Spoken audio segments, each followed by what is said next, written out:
निर्णय हुआ है, हम सब रावतभाटा परिवार के साथ हैं और जो अगर पार्टी को जरूरत है कोई बात नहीं, उनको रखे, हम घर बैठ जाएंगे, बात खत्म। चित्तौड़गढ़ जिले के रावतभाटा में पालिका उपाध्यक्ष सहित 7 कांग्रेसियों के भाजपा में शामिल होने के मामले में स्थानीय भाजपा कार्यकर्ताओं में जमकर विरोध देखने को मिल रहा है।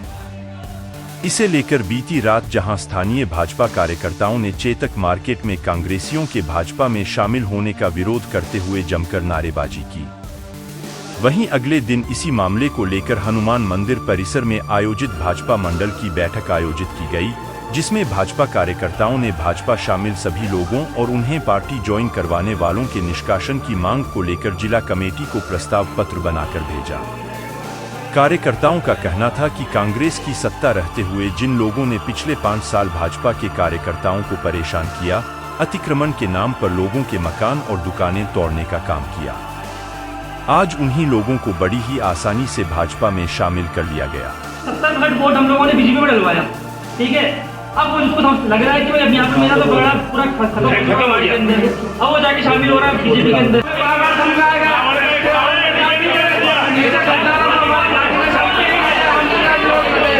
पाँव पढ़ लो, विद्रोही के पाँव पढ़ लो, हमने पाँव पढ़े के जाके हमारी पीढ़ी सेना कोई आया, जिला वाला कोई भी एक नेता हमारी पीढ़ी सेना आया कि यहाँ पे रावतभाटा में कि हमारे मकान टूट रहे, इतना कुछ हो रहा है, घर से बेघर करा गए हम। अगर इन लोगों को पार्टी से बाहर नहीं किया गया तो स्थानीय स्तर पर बड़ी संख्या में भाजपा कार्यकर्ता अपना इस्तीफा देंगे। वहीं अब स्थानीय कार्यकर्ताओं के विरोध के बाद भाजपा जिला कार्यकारिणी बैकफुट पर जाती नजर आ रही है। पार्टी की ओर से कांग्रेसियों से मौखिक बातचीत और उन्हें पार्टी में शामिल करने पर विचार किए जाने की बात सामने आ रही है। जबकि आपको बता दें कि एक दिन पहले रावतभाटा पालिका उपाध्यक्ष प्रकाश देवड़ा व कांग्रेस के 6 पार्षदों ने चित्तौड़गढ़ मुख्यालय जाकर भाजपा प्रदेश अध्यक्ष सीपी जोशी की उपस्थिति में भाजपा ज्वाइन की थी, जिसमें सभी लोगों के मौके से फोटो व सूचना जारी की गई थी। अब जिला कमेटी की ओर से कांग्रेसियों को पार्टी में शामिल करने की बात विचाराधीन होने की बात कही जा रही है कि जिन्होंने भी कल भारतीय जनता पार्टी ज्वाइन की है, तुरंत प्रभाव से उन पार्षदों को उनका जो ज्वाइनिंग अगर करा भी दी गई है, वैसे उन्होंने कहा है कि हमने ज्वाइनिंग नहीं कराई है, उनका एक मौखिक वो ज्वाइन करने के लिए आया था, मौखिक आदेश था कि भैया मौखिक उन्होंने कहा कि हमारे भारतीय जनता पार्टी में हमें लिया जाए, एक मौखिक उन्होंने कहा। और उनके ज्वाइनिंग पर हाथों हाथ ऐसा नहीं होता, हम भी जानते हैं कि पार्टी में ऐसा नहीं होता कि आज अगर आप गए और ज्वाइनिंग करा दी, उन पे विचार विमर्श होता है और वही अभी चल रहा है। लेकिन हमने फिर भी लिखा है कि अगर ज्वाइनिंग हुई है तो उनको तुरंत प्रभाव से हटा दिया जाए, वरना भारतीय जनता पार्टी का कोई कार्यकर्ता काम नहीं करेगा। खून चूसा जिन लोगों ने 5 साल तक जीना हराम कर दिया, आज वे सभी भारतीय जनता पार्टी में आ रहे हैं। हम उनके इस निर्णय का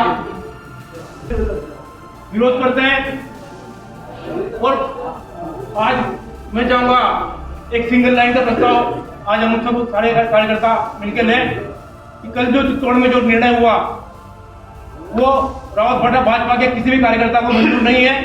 उस निर्णय को एक तरफा रूप में कल के निर्णय को निरस्त किया जाए, हम उन्हें किसी भी कीमत पर स्वीकार नहीं कर सकते। राहुल गांधी नहीं लिखा हुआ, जेल में जाना चाहिए था, उसको मारा क्यों?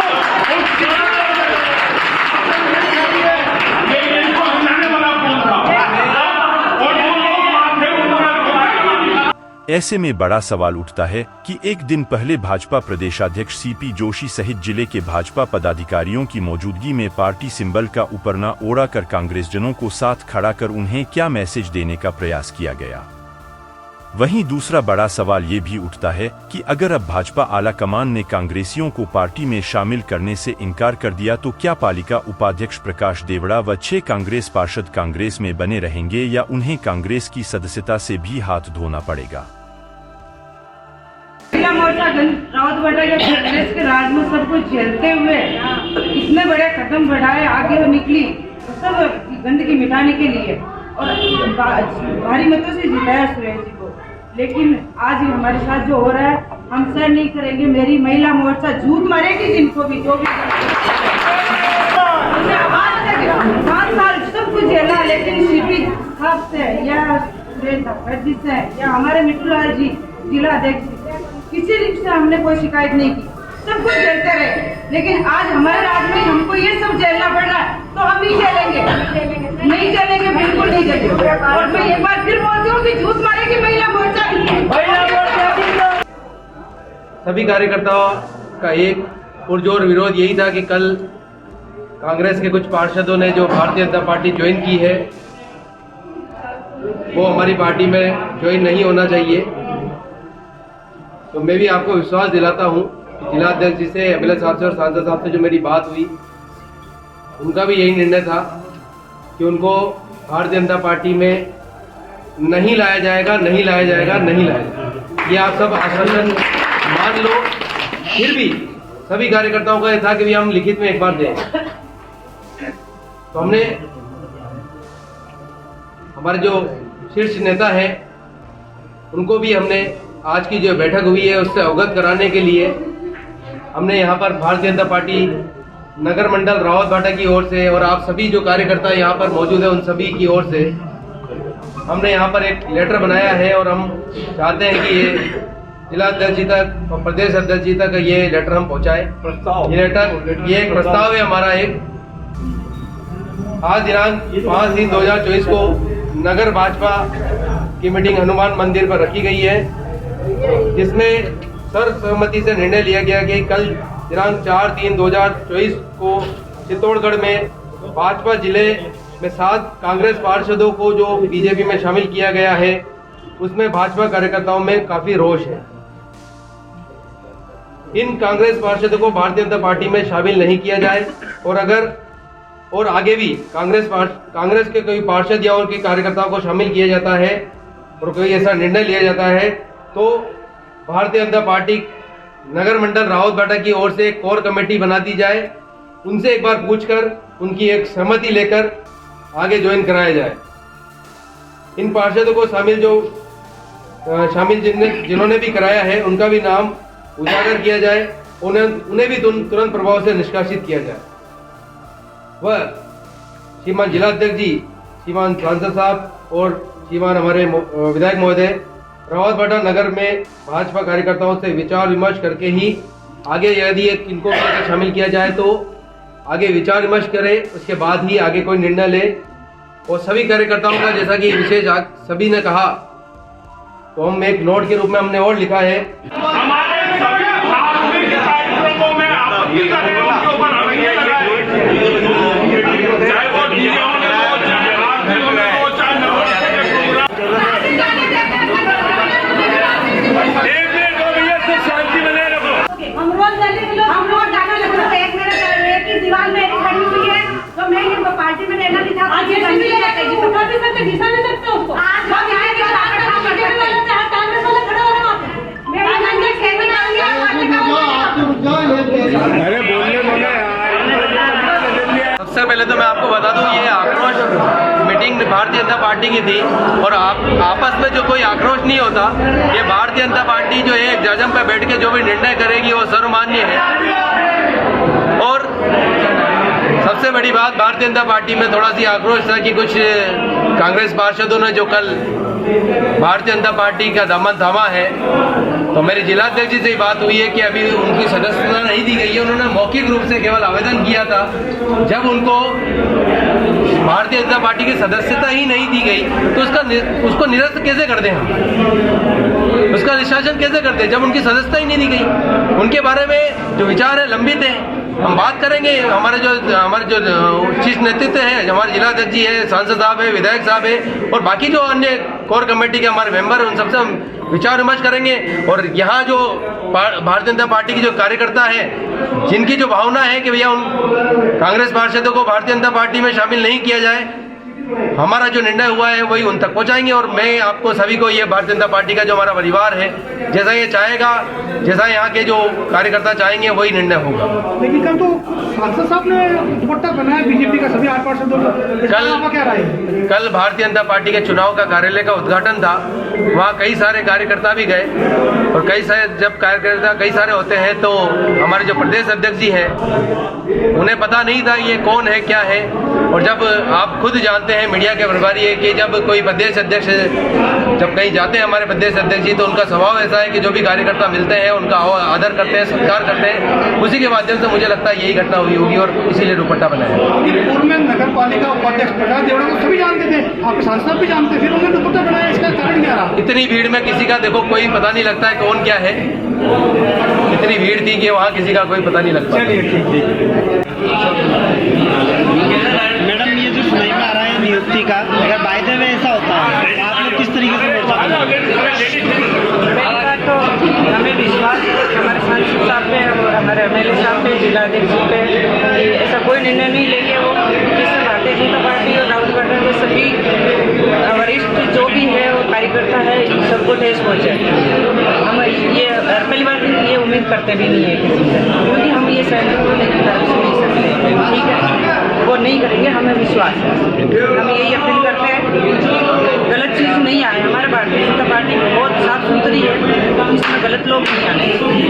नहीं, अगर आगे से आदेश आगे कि भाई हो गया इनका, तो फिर क्या तो करोगे? हम एक्सेप्ट नहीं करेंगे। महिला मोर्चा पूरा सब इस्तीफा देगी, इस्तीफा देगी। हम पार्टी के लिए कोई काम नहीं करेंगे। कोई जान का बहुत ठेस पहुंचा, लेकिन मुझे अपने एमएलए साहब पर, जिलाध्यक्ष साहब पर पूरा विश्वास है कि वो ऐसा कोई गलत कदम नहीं उठाएंगे। और इनके पार्षदों ने किसी चाल पूर्वक प्रेस में भी ये दिया है कि हमने बीजेपी की सदस्यता ज्वाइन की है भ्रमित करने के लिए, किसी का खंडन करने के लिए। हम सब पूरा भाजपा परिवार एकत्रित हुआ है और हम इसका इसलिए खंडन करते हैं क्योंकि उन्होंने लोगों को भ्रमित किया है कि हमने इसको भाजपा पार्टी को ज्वाइन किया गया है। ये गलत है। भाजपा पार्टी ऐसे किसी भी लोगों को नहीं लेगी जो गुंडागर्दी का और दहशत का माहौल फैलाते थे। इसी गुंडागर्दी और दहशत को खत्म करने के लिए हम कार्यकर्ताओं ने इतनी मेहनत करके ठाकर साहब को इतने भारी मतों से विजयी बनाया ताकि रावत भाटा यहाँ से भय मुक्त हो सके, यहाँ से गुंडागर्दी खत्म हो सके। तो मेरा तो बस यही अनुरोध है कि ऐसा हुआ नहीं है और ऐसा होना भी नहीं चाहिए, और ऐसा हुआ तो हम लोग इस चीज़ को स्वीकार नहीं कर सकते। इससे रावत भाटा की जो जनता है इसकी भावनाओं को बहुत हाथ पहुँचेगी। और हम बैठ के बात कर रहे थे, इतने में हर्ष भाई आए और हर्ष भैया ने एक फोटो दिखाया कि आज ये लोग पार्टी में ज्वाइन हो गए। हम 3-4 लोग थे, सभी लोगों ने नाराजगी प्रकट की। उसके बाद ऊपर भी लोगों से बातचीत की कि भाई इस प्रकार की अगर रावत भाटा में पार्टी में जो इन लोगों को शामिल किया, तो चाहे मंडल अध्यक्ष जी हो, चाहे पार्टी के वरिष्ठ लोग हों, एक बार इनकी जानकारी में प्रसंग ज्ञान लाना चाहिए। कारण उसका ये है कि न तो अभी पार्टी में ऐसी कोई आवश्यकता आन पड़ी है, और अगर आ भी रही है तो एक बार जो आज ये विवाद या जो इस प्रकार का हुआ है, सभी लोगों का अप्रोच जो आया है, तो कम से कम अगर इस बात की जानकारी होती तो सभी को आज ये दिक्कत नहीं आती। उसके बाद ऊपर भी नेताओं से बातचीत हुई तो भाई ये जो ज्वाइनिंग हुई इससे नाराजगी है, और ये कम से कम एक बार इसको सभी की जानकारी में आकर ऊपर शीर्ष नेताओं के ऊपर इसको रोकी जाए। उसके लिए शायद अध्यक्ष जी के भी पास फोन आया होगा, इनको भी चित्तौड़ बुलाने के लिए उन्होंने कहा होगा, तो ये जाएंगे जैसा भी होगा। लेकिन मेरा इतना सा निवेदन है कि भाई इतनी बड़ी उपस्थिति होगी तो जाने की आवश्यकता नहीं है, क्योंकि ये अपने आप में एक बहुत बड़ा आक्रोश है। और जिन लोगों ने जिस प्रकार की सच्ची भावनाएं आई, और सबको ध्यान में है कि जिस प्रकार से एक तरह से रावत भाटा में तांडव मचा दिया, और ऐसे लोग अगर पार्टी में आएंगे तो कार्यकर्ता की भावना हाथ होती है, और सभी को कहीं कहीं नुकसान हुआ है। तो मैंने खुद ने भी नाराजगी प्रकट की, और कल रात को भी कम से कम काफी साथी लोग नीचे बाजार में रहे, तो मैंने स्पष्ट कहा कि भाई अगर ऐसे लोगों को अगर पार्टी में पढ़ लेंगे तो फिर यहाँ कमी थोड़ी कार्यकर्ताओं की, और कहाँ आवश्यकता आन पड़ी। लेकिन अभी तक ऊपर से किसी प्रकार का कोई ऐसा स्पष्ट ये नहीं आया, क्योंकि ये जो सभी के मन में है कि भाई किसने ज्वाइन कराया, क्या ज्वाइन कराया, वो भी आज नहीं कल लोगों को सबको स्पष्ट हो ही जाएगा। मेरा तो इतना सा कहना है कि भाई ये जो हुआ है ये गलत हुआ है, और इसमें दोबारा विचार कर किया जाए और सबके कार्यकर्ताओं की भावना रखी जाए। पहला विषय ये। दूसरा विषय, जैसे कुछ साथी अभी पीछे कह रहे थे कि नगर पालिका में कांग्रेसियों को ठेके दिए जा रहे हैं, मैं पहली बार स्पष्ट कर दूं कि पहली बार रावत भाटा नगर पालिका में वीडियोग्राफी से टेंडर डले हैं। 12 बजे तक का टाइम था, एक एक आदमी को आवाज देके, या कोई लोग बैठे भी होंगे, आवाज देके भी टेंडर डलाया, सबका टेंडर डलाया। टेंडर का मतलब ये कि खुला ऑनलाइन टेंडर था। कई लोगों ने बाहर वालों ने भी डाले होंगे, कहीं यहाँ वालों ने भी डाले होंगे, कार्यकर्ताओं ने भी डाले होंगे, जिसने भी डाले, लेकिन बिना पक्षपात के पहली बार टेंडर हुआ। इसकी सराहना सभी लोगों ने की है, और नहीं है तो इसकी एक बार और दोबारा कोई सक्षम जानकार है तो वापस जांच कराई जावे, वीडियोग्राफी है तो कोई सिटी है तो उसको देखी जावे। पहली बार टेंडर निष्पक्ष इसलिए कराया कि पहले मोनोपोली होती थी और व्यक्तिगत लाभ दिया जाता था, लेकिन कहीं के व्यक्तिगत लाभ में कोई मेरा आदमी हो सकता है, कोई किसी का आदमी हो सकता है, किसी इसलिए सार्वजनिक तौर पर बिल्कुल निष्पक्ष किया। तीसरी बात, अभी एक विषय आया कोई सफाई का, तो पहली बात तो आज से कम से कम 15-20 दिन पहले सभी पार्षदों को कर्मचारी उनके दे दिए हैं और इतना तक पाबंद कर दिया है कि उनकी सैलरी पार्षद की सहमति से मिलेगी। इसका मतलब जैसे आज मेरे 3 कर्मचारी लग रहे हैं तो मैं तीनों कर्मचारी की मॉनिटरिंग इसलिए करता हूं कि कौन सी गली में कहाँ कब सफाई हुई नहीं हुई। उसके बाद भी अगर कहीं कमी रह जाती है तो आप बिल्कुल जमादार लगा रखे हैं, उसके सफाई निरीक्षक लगा रखा है, हम है, यो है, आप एक बार आकर उसकी कोई दिक्कत आ रही है तो बताएं। और आज कई जगह ऐसी सफाई भी हुई और बहुत जल्दी एक यूं मान के चलो तो पहली बार सारे नालों की सफाई करने के लिए भी हमने एक साथ ही टेंडर लगाने का करके उसका भी पूरा प्रयास करेंगे। कई जगह सफाई हुई, डंपिंग यार्ड